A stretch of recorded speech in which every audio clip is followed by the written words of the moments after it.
Hello everybody! Hi everyone! Yan. Today is Celeste's birthday dahil syempre mahal natin ang ating kaibigan.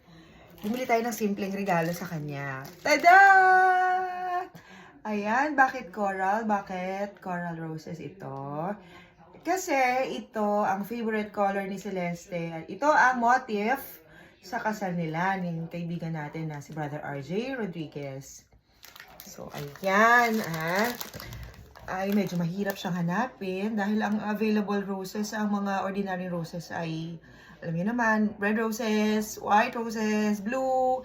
At nag-iisa na lang ito, nag-iisa na lang ang coral roses. So, ibig sabihin, it's really meant for Celeste. Ayan, sana mapasaya natin ngayon ang ating kaibigan dahil birthday nga niya. At siguro magdi-dinner kami mamaya. Hindi ko pa alam kung saan. Pero after na yon ng ating Worldwide Evangelical Mission. Ayan.